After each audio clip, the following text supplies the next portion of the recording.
کھانا کھاتے ہوئے اپنے ہاتھوں سے چند لقمے بیوی کو کھلا دیا کرے، اس سے میاں بیوی کے درمیان محبت پروان چڑھتی ہے۔ جن مردوں کو لگتا ہے نا کہ عورت کو رلانے سے، تڑپانے سے اور ترسانے سے اس کی محبت شدت اختیار کرتی ہے، تو ان کو بہت بڑی غلط فہمی ہے۔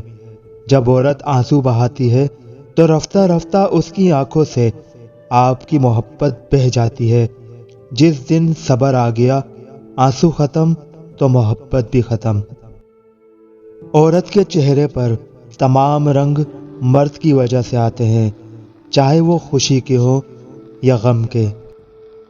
عورت کی محبت ہمیشہ اظہار کی محتاج رہتی ہے، ورنہ اپنی موت آپ مر جاتی ہے۔ جن گھروں میں میاں بیوی نرم لہجے میں مسکرا کر باتیں کرتے ہیں، ان گھروں میں برکتیں راج کرتی ہیں۔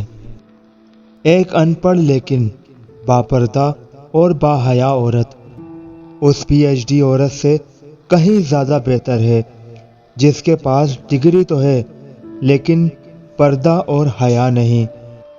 میں نکاح سے پہلے ہونے والی محبت کو بھی حرام نہیں مانتا۔ جانتے ہو کیوں؟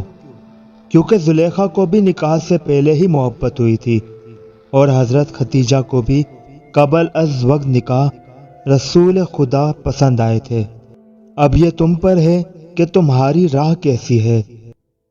بہترین ہم سفر کی سب سے بڑی خاصیت یہ ہے کہ وہ آپ سے اختلاف اور ناراضگی کے باوجود بھی آپ کا خیال رکھنا اور فکر کرنا نہیں چھوڑتا۔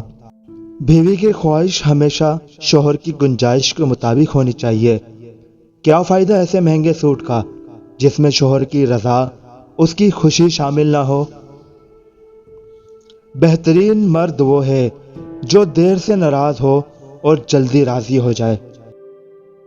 شوہر کو چاہیے چھٹی والے دن بیوی کو بھی آرام دے، باہر سے کھانا لائے، اپنی ازواجی زندگی کو خوشگوار بنانے کے لیے اور تفریح کے لیے اس فرصت کے دن بیوی کو اس کی من پسند جگہ لے کر جائے۔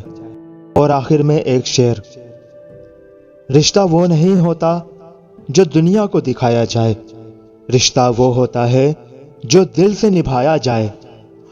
اپنا کہنے سے کوئی اپنا نہیں ہوتا، اپنا کہنے سے کوئی اپنا نہیں ہوتا، اپنا وہ ہے جسے دل سے اپنایا جائے۔ اسی شعر اور اسی دعا کے ساتھ اس ویڈیو کا اختتام کرتا ہوں کہ اللہ تعالیٰ ہر کسی کی بیٹی کو اس کے گھر میں شاد و آباد رکھے، آمین۔